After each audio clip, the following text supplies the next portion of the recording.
Narito ang iyong pang-araw-araw na horoscope para sa Leo para sa araw ng March 4, 2026. Sa pagbukas ng araw na ito ng March 4, mararamdaman mo ang isang napakalakas na enerhiya na nagmumula sa iyong kalooban na tila isang nagniningas na sikat ng araw na handang magbigay ng liwanag sa lahat ng iyong madadaanan. Ang mga planeta ay nagkakaisa upang bigyan ka ng pambihirang kumpiyansa sa sarili na magagamit mo upang pamunuan ang anumang proyekto o pagtitipon na iyong sasalihan ng may sapat na gilas at talino. Gamitin ang pagkakataong ito upang ipakita ang iyong mga natatanging talento dahil ang bawat mata ay nakatuon sa iyong bawat galaw. At ang iyong natural na karisma ay magsisilbing magnet para sa mga bagong oportunidad na magdadala sa iyo sa rurok ng tagumpay na matagal mo nang pinapangarap para sa iyong kinabukasan. Pagdating sa iyong karera at mga tungkulin sa trabaho, ang petsang ito ay nagdadala ng isang mahalagang sandali kung saan ang iyong pagiging masigasig at ang iyong integridad sa paggawa ay lubos na kikilalanin ng mga taong may mataas na posisyon sa inyong kumpanya. Mapapansin nila ang iyong kakayahan na magbigay ng inspirasyon sa iyong mga kasamahan sa pamamagitan ng iyong mga salita at gawa. Kaya naman ang iyong boses ay magiging mapagpasya sa mga usaping nangangailangan ng matapang na direksyon at malikhaing solusyon. Huwag kang matakot na maging bida sa mga presentasyon dahil ang iyong talino sa pagpapahayag ay nasa pinakamataas na antas. At ang bawat mungkahi mo ay ituturing na isang mahalagang kontribusyon para sa ikaunlad ng inyong buong organisasyon sa mahabang panahon. Sa usaping pananalapi, ang araw na ito ay humihingi ng isang matalinong pagsusuri sa iyong mga gastusin, lalo na sa mga bagay na may kinalaman sa iyong imahe at mga luho upang masiguro na ang iyong pondo ay nananatiling matatag at sapat para sa iyong mga pangmatagalang layunin. Maaaring may lumitaw na pagkakataon para sa isang investment na may kinalaman sa sining o mga negosyong nagbibigay ng kasiyahan sa mga tao. Ngunit kailangan mong maging mabusisi sa bawat dokumento bago mo ibigay ang iyong buong pagsang-ayon sa mga kasosyo. Ang pagiging masinop sa bawat sentimo at ang pag-iwas sa mga biglaang desisyon na dulot lamang ng kagustuhang magpakitang gilas sa iba ay magbibigay sa iyo ng kapanatagan na kailangan mo upang mapangalagaan ang iyong yaman ng walang anumang mabigat na alalahanin.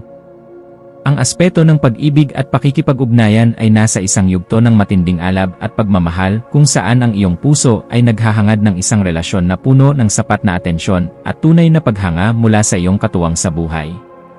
Ang pagpapakita ng iyong pagmamahal sa pamamagitan ng pagiging mapagbigay at ang pag-organisa ng isang espesyal na sandali para sa iyong mahal sa buhay ay lalong magpapatatag sa inyong ugnayan sa bawat sandali ng inyong pagsasama sa araw na ito.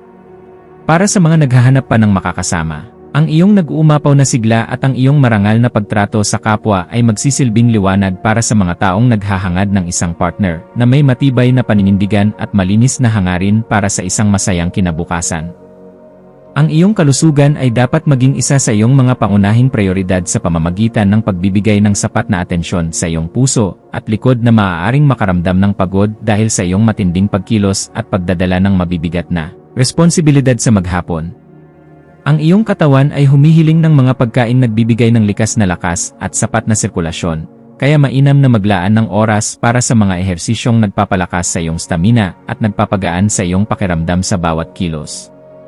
Ang pagsasagawa ng mga aktibidad na nagbibigay sa iyo ng kagalakan gaya ng pagsasayaw o paglalaro ng paborito mong esport ay makakatulong upang mailabas ang mga negatibong vibes at mapalitan ito ng sariwang inspirasyon na magpapatibay sa iyong immune system laban sa stress.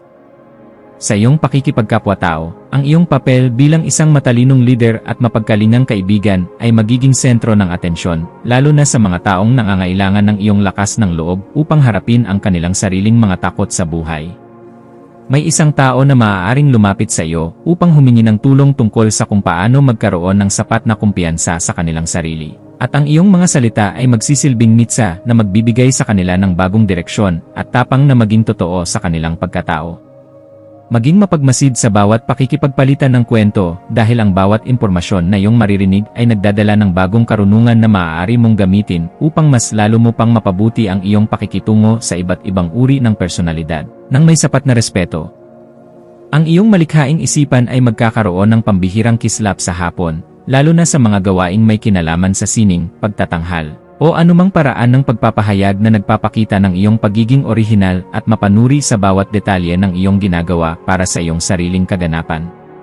Huwag mong limitahan ang iyong sarili sa mga karaniwang pamamaraan lamang. Bagkus ay subukan ang mga makabagong estilo na magpapakita ng iyong galing habang pinapanatili ang kalidad at dangal ng iyong mga gawa para sa iyong sariling kagalakan at kasiyahan.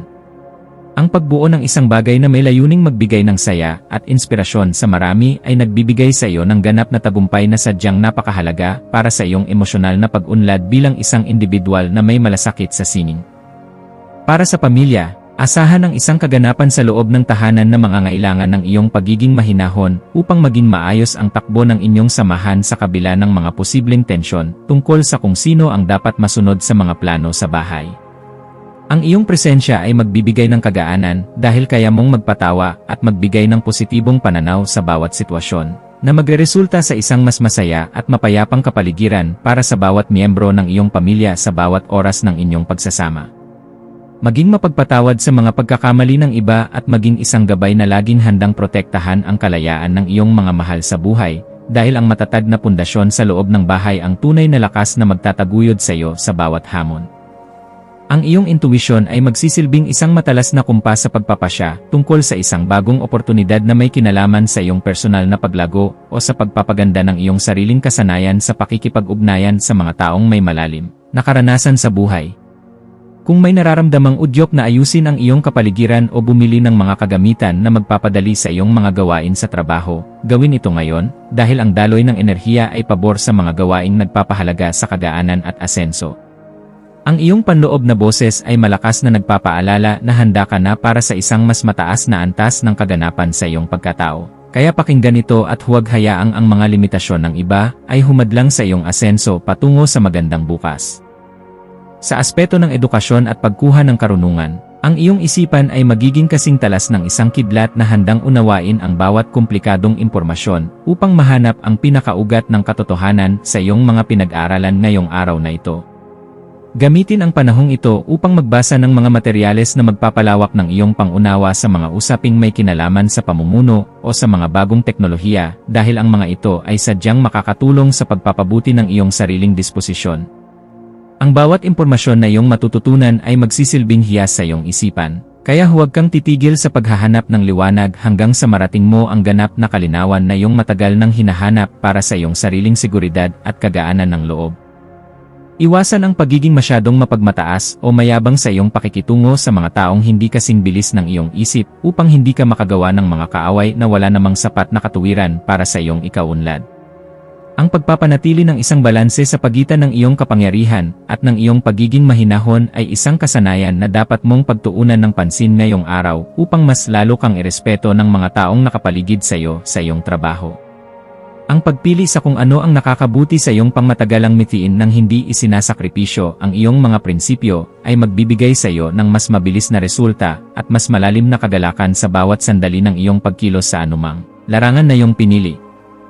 Ang iyong espiritual na aspeto ay nangangailangan din ng pagkalinga sa pamamagitan ng paghahanap ng sandali ng katahimikan sa gitna ng iyong abalang schedule upang muling makakonekta sa iyong panloob na lakas na nagbibigay ng direksyon sa iyong buhay. Ang pagninilay-nilay tungkol sa iyong mga tunay na hangarin ay magbibigay sa iyo ng sagot kung bakit kailangan mong maging matatag at kung paano mo magagamit ang iyong talino para sa kabutihan ng iyong sarili at ng iyong kapwa-tao. Ang pagpapasalamat sa bawat biyaya, maliit man o malaki, na iyong natatanggap ay magbubukas ng pinto para sa mas marami pang milagro. Kaya panatilihin ang iyong integridad at ang iyong pagiging marangal sa lahat ng pagkakataon na ibinibigay sa iyo ng pagkakataon sa araw na ito. Maging mapagmasid sa mga dokumento, email, o mga mensaheng iyong matatanggap ngayong hapon. At siguraduhin na naintindihan mo ang bawat detalye bago ka magbigay ng iyong pagsang-ayon upang maiwasan ang anumang aberya sa iyong mga transaksyon sa hinaharap. Ang paghingi ng payo sa mga taong may sapat na karanasan o sa iyong mga mentor ay isang matalinong hakbang na dapat mong gawin upang maprotektahan ang iyong mga interes at ang iyong pinaghirapan sa loob ng mahabang panahon ng iyong pagsisikap. Ang pag-iingat sa ganitong mga usapin ay magbibigay sa iyo ng kapanatagan na ang iyong mga hakbang ay nasa loob ng katuwiran at hindi ka malalagay sa alanganin dahil lamang sa kakulangan sa mabusising pagsusuri ng bawat datos na iyong matatanggap. Sa pagdating ng gabi, maglaan ng oras upang ayusin ang iyong kapaligiran at ang iyong isip sa pamamagitan ng paggawa ng mga bagay na nagpapakalma sa iyong sistema gaya ng pakikinig sa musika o pag-aayos ng iyong mga personal na gamit. Ang kaayusan sa iyong kapaligiran ay direktang nakakaapekto sa iyong pakiramdam. Kaya ang pagliligpit ng iyong mga kagamitan at ang pag-aayos ng iyong kwarto ay makakatulong upang maalis ang mga tensyon sa iyong isipan na dulot ng sobrang pagpapakapagod sa iyong mga gawain sa buong maghapon. Ang pagpapasalamat sa bawat tagumpay na iyong nakamit sa araw na ito ay magpapanatili sa iyong positibong disposisyon na siyang magsisilbing magnet para sa mas magagandang balita na darating sa iyong pintuan bukas para sa iyong patuloy na ikaunlad at kagalakan. Bilang huling payo para sa iyo, laging tandaan na ang tunay na lakas ay matatagpuan sa pagkakaroon ng isang mapayapang puso na laging handang umunawa sa sarili at sa ibang tao nang may sapat na pagmamahal sa bawat sandali ng iyong pagkilos. Manatiling nakatutok sa iyong sariling landas habang nagpapakita ng malasakit sa mga taong nasa paligid mo, dahil ang kaganapan ng iyong pagkatao ay matatagpuan sa pagbabahagi ng iyong liwanag ng may dangal sa lahat ng pagkakataon na ibinibigay sa iyo. Hayaang ang liwanag ng karunungan ang maging gabay mo sa pagtahak sa daan ng iyong mga adhikain, at maniwala ka na sa bawat pagsusumikap mo na magpakita ng kabutihan, mayroong magandang bukas na naghihintay para sa iyo at sa iyong buong pamilya. Ang iyong mga maswerteng numero para sa araw na ito ay 1, 5, at 19. Ang iyong maswerteng kulay ay ginto o matikas na dilaw na sumisimbolo sa tagumpay at kasaganaan. At ang maswerteng gawain para sa araw na ito ay ang paggawa ng isang malikhaing presentasyon, ang pakikipag-ugnayan sa isang kaibigan na nagbibigay sa iyo ng inspirasyon, o ang simpleng pagbibigay ng papuri sa isang tao na gumagawa ng mabuti upang mas lalong lumaganap ang positibong enerhiya sa iyong paligid.